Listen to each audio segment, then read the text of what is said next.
ان کو ختم کر دو۔ اور ہماری مسلم امہ بھی کیا کر رہی ہے؟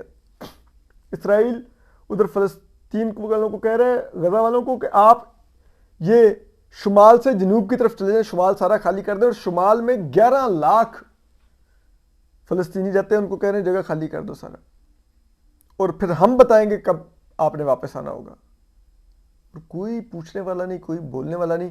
اور یہ فلسطینی اسرائیلی بمباری سے بچنے کے لیے اپنے ہمسایہ ملک مصر میں بھی پناہ نہیں لے سکتے۔ مصر نے بھی سرحد بند کی ہوئی ہے اسرائیل کی، غزہ کی۔ یہ ہمارا مسلم بردرہڈ ہے، ٹھیک ہے۔ اور میں پھر کہوں گا کہ یہ فلسطین کے ساتھ جو ہو رہا ہے، غزہ کے ساتھ جو ہو رہا ہے، یہ ہمیں اس کو اسلامک پوائنٹ آف ویو سے نہیں دیکھنا چاہیے، اس کو انسانی نظر سے دیکھنا چاہیے۔ یہ ایک نسل کشی ہو رہی ہے ایک قوم کی جو کہ فلسطین ہے۔ فلسطینی ایک قوم ہے، ان کو صرف مسلمان کی نظر سے مت دیکھیے۔ اور ان کی نسل کشی آج سے نہیں 75 سال سے ہو رہی ہے۔ تو اس کے اوپر ہم آپ کو کچھ ذرا سناتے ہیں کہ آپ کو معلوم ہے محمد حنیف صاحب بہت ہی پاکستان کے ایک انتہائی ماننے اور بہت ہی خوبصورت لکھاری ہیں۔ ان کی کچھ بکس تو ایک بڑی فیمس، یہاں پر میرے پیچھے لگی بھی ہوئی ہیں، یہ پھٹتے آموں کا کیس، ان کی یہ کتاب تو مارکیٹ سے فوجی اٹھا کے لے گئے تھے، ٹھیک ہے۔ پھر ان کی دوسری کتاب ریڈ برڈ، وہ بھی پڑھی ہوئی ہے میرے پاس، میں لکی ہوں۔ ان کی کتابیں انہی کے دستخط کے ساتھ مجھے ملی اور پڑھنے کا اتفاق ہوا، مجھے میرے بہت بڑے آنر کی بات ہے۔ انہوں نے آج BBC میں فلسطین کے اوپر جو اسرائیلی جارحیت ہے اس پر ایک مضمون لکھا ہے BBC اردو پہ، جس کا عنوان ہے ایک اور نکبہ، گردن اور تلوار کا مکالمہ۔ تو محمد حنیف صاحب لکھتے ہیں، پاکستانی نژاد پروفیسر ارسلان خان نے سوشل میڈیا پر لکھا ہے، اگر ہم اپنے ماتھے پر یہ لفظ کنندہ کروا لیں کہ میں حماس کی مذمت کرتا ہوں، تو بھی ہمیں اس بات کی اجازت نہیں ملے گی کہ ہم اس بارے میں بات کریں کہ اسرائیل ایک نسل پرست ریاست ہے جو فلسطینی علاقوں پر قابض ہے، اور کیا فلسطین کی آزادی پر بات ہو سکتی ہے؟ اس بحث میں نہیں پڑتے کہ پھر محمد حنیف صاحب اپنا پروفیسر ارسلان خان کو کوٹ کرنے کے بعد پھر محمد حنیف صاحب آگے پھر اس بات کو بڑھاتے ہیں، اس بحث میں نہیں پڑتے کہ سب سے معتبر مغربی میڈیا بھی یہ کیوں لکھتا ہے کہ اسرائیلی ہلاک کر دیے گئے اور فلسطینی مر گئے۔ ہم اسرائیلی شہریوں پر حماس کے حملوں کی مذمت کرتے ہوئے اگر مگر بھی نہیں کرتے۔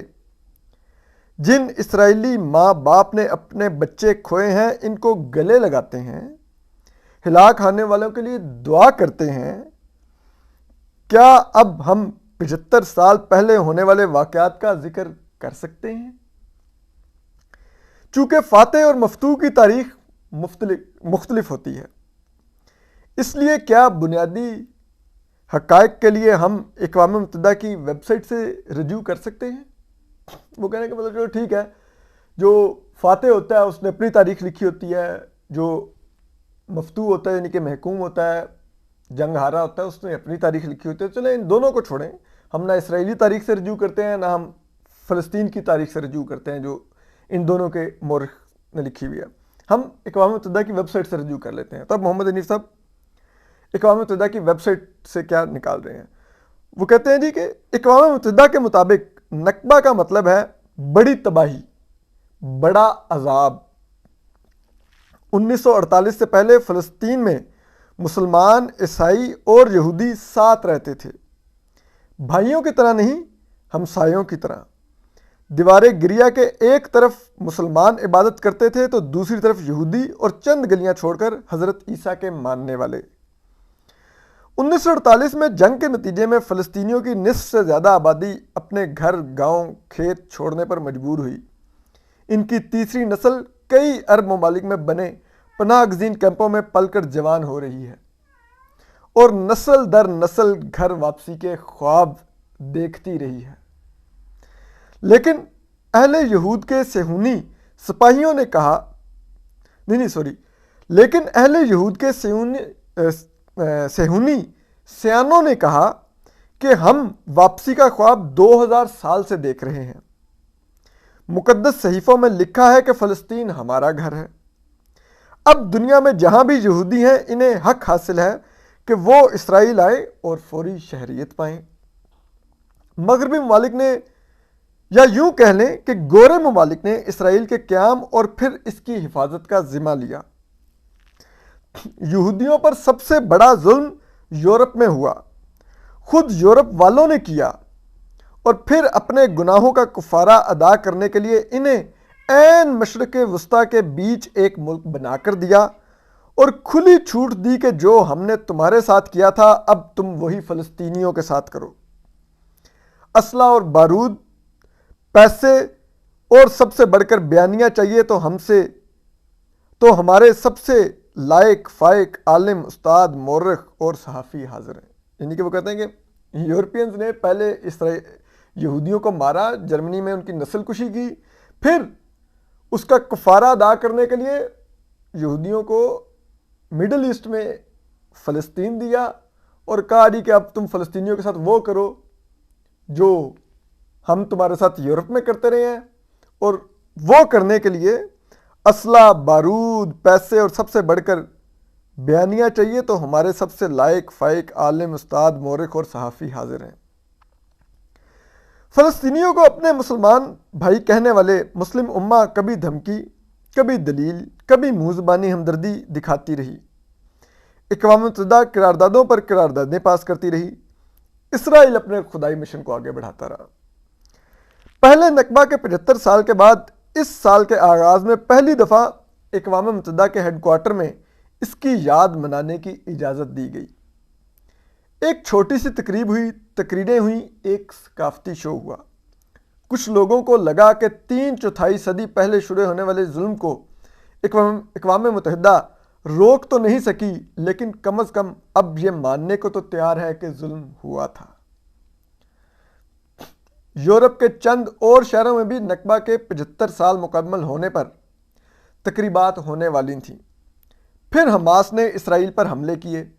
پہلے مذمت کر چکے ہیں لیکن پھر کیے دیتے ہیں حماس کے حملے کی مذمت، جس کے جواب میں اسرائیل نے کہا کہ تم نے نکبہ دیکھا ہی کہاں ہے، اب تمہیں دکھاتے ہیں کہ نکبہ کیا ہوتا ہے۔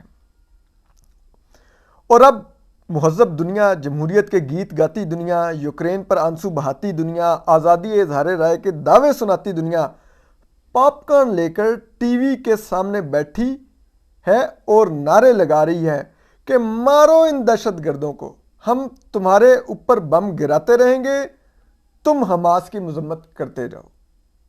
ٹھیک ہے، حماس بننے سے بہت پہلے فلسطین میں مزاحمت کی تحریکیں موجود تھیں۔ غسان کنفانی فلسطینی ناول نگار تھے اور مزاحمت کا حصہ تھے۔ ایک انٹرویو میں ان سے ایک درد مند مغربی صحافی نے پوچھا کہ آپ بندوقیں ایک طرف رکھ کر مذاکرات کیوں نہیں کرتے؟ پہلے غسان کہتے ہیں کہ آپ کا مطلب ہے کہ ہم غلامی قبول کر لیں؟ صحافی مصر تھا کہ مکالمہ ہونا چاہیے۔ غسان کنفانی نے کہا کہ یہ ویسا ہی مکالمہ ہوگا جیسے گردن اور تلوار کے بیچ ہوتا ہے۔ 1972 میں اسرائیلیوں نے غسان کنفانی کو ایک کار بم دھماکے میں ہلاک کر دیا۔ ان کے ساتھ ان کی 17 سالہ بھانجی بھی ہلاک ہو گئی۔ یہ ہے فلسطین کا المیہ کہ ہم کہتے ہیں، ہم نہیں کہتے وہ مسلمان ہیں تو ان کو مت مارو، ہم تو یہ کہتے ہیں وہ ایک قوم ہے، انسان ہے، ان کو مت مارو۔ یہ آپ جب دیکھتے ہیں ویڈیوز جو بچوں کے، جو فلسطینی بچوں کے ویڈیوز دیکھ کے آپ کو کیسا محسوس ہوتا ہے؟ میں سوچتا ہوں کہ ابھی کل ایک اسرائیل نے لبنان میں بمباری کر کے ایک صحافی بھی ہمارا شہید کر دیا۔ میں سوچتا ہوں کہ یہ اب مغربی ممالک کے صحافی جو اس جنگ کی کوریج کر رہے ہیں وہ کیا سوچتے ہیں؟ کیا حماس کے حملے میں کوئی صحافی شہید ہوا؟ کیا اسرائیل نے اس سے پہلے بھی ایک خاتون صحافی وہ جو کرسچن تھیں ان کو نہیں شہید کیا وہاں پر؟ کیا ہم سب کے ضمیر مر گئے ہیں؟ کیا ہم لوگ اتنے درندے ہیں کہ وہ بچے، وہ عمارتوں کے نیچے سے جو بچوں کی لاشیں نکالی جا رہی ہیں، وہ مٹی میں اٹے ہوئے ان کی ڈیڈ باڈیز جو نکل رہی ہیں، کیا مغربی دنیا میں بسنے والے اپنے بچوں کو سامنے رکھ کے نہیں دیکھ سکتے چند لمحے کے لیے؟ ارے چھوڑ دیجیے ان کا ریلیجن، اور یہ جو بچے مارے جا رہے ہیں، یہ جو عام فلسطینی نہتے عورتیں اور مارے جا رہے ہیں، ان کا حماس سے کچھ لینا دینا نہیں، کچھ نہیں لینا دینا ان کا۔ کیا ان کی بھی آپ مذمت نہیں کر سکتے؟ کیا ان پر بھی حملے نہیں رکوا سکتے؟ کیا اس کے لیے بھی آپ اسرائیل کو دیتے جائیں گے اسلحہ اور بارود کے مارو مارو ان کو مارو؟ اب ہم آپ کو جو چیز آپ کی نظر کرنے لگے ہیں، جو ایک نظم، آپ جانتے ہیں ڈاکٹر خالد جاوید خان ایک مزاحمتی شاعر ہیں۔ 80 کی دہائی میں جو اس وقت کے غدار فوجی عامر جنرل ضیاء الحق نے ایک مارشل لا لگا رکھا تھا، جہاں پر وہ سیاسی کارکنوں اور انسانی حقوق کے لوگوں کے اوپر درندوں کی طرح تشدد کرتا تھا، کوڑے لگواتا تھا، اور اس نے ملک میں ایک ہو کا عالم طائر وہ جسے کہتے ہیں نا وہ قائم کر رکھا تھا کہ کوئی اس کے آگے بول نہیں سکتا تھا۔ تو اس دور میں ڈاکٹر خالد جاوید خان نے ایک بڑی مشہور نظم لکھی تھی جو آج تک جلسوں میں پڑھی جاتی ہے۔ بے نظیر بھٹو شہید صاحبہ نے بھی جب وہ واپس آئیں جلاوطنی ختم کر کے 80 کی دہائی میں، تو انہوں نے بھی یہ نظم پڑھی تھی۔ بڑی مشہور نظم ہے ڈاکٹر خالد جاوید خان کی، میں باغی ہوں، میں باغی ہوں اس دور کے رسم و رواجوں سے، ان تختوں سے، ان تاجوں سے جو ظلم کی کوکھ سے جنتے ہیں، انسانی خون سے پلتے ہیں، جو نفرت کی بنیادیں ہیں اور خونی کھیت کی کھادیں ہیں۔ میں باغی ہوں، میں باغی ہوں، جو چاہے مجھ پر ظلم کرو۔ انہی ڈاکٹر خالد جاوید خان نے، ہیں تو درد مند انسان، اب فلسطینیوں کے لیے بھی ایک لکھی ہے نظم، نوحہ ہے ڈاکٹر خالد جاوید خان کا فلسطینیوں کا، جو انہوں نے نوحہ پڑھا ہے، وہ انہی کی زبانی سن لیجیے۔ یہ عالم اسلام ہے یا عالم نزاع؟ اے ارض فلسطین، اے غزہ کے آسمان، اے آگ و خون میں ڈوبے ہوئے شہر بے امان، یہ طے ہے اب کہ ظلم ان حدوں کو چھو گیا جب ظلم کے نصیب میں مٹ جانا ہے لکھا۔ لیکن تیرے غم خاروں کے کیا کیا بھرم کھلے، کیسے فقیہ شہر اور شیخ حرم کھلے۔ یہ عالم اسلام ہے یا عالم نزاع؟ جیسے بدن سے ہو رہی ہو روح الوداع، دل ان کے تیری گریہ زاری پر نہیں ہلے، تیری معصوم لاشوں پر بھی ہونٹتے سلے۔ القاعدہ کہاں ہے؟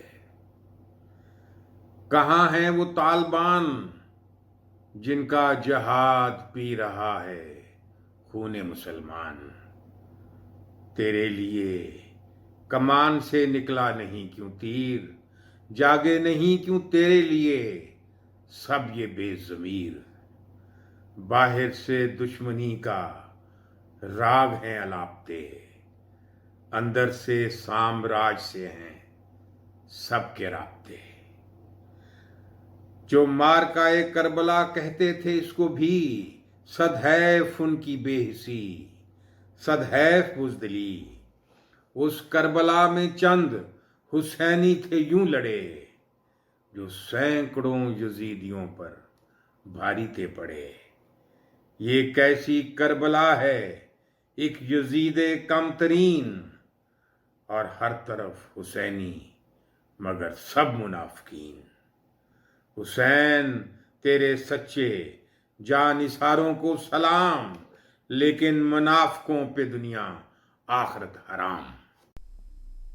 جی تو یہ ڈاکٹر خالد جاوید خان کا آپ نے نوحہ سنا.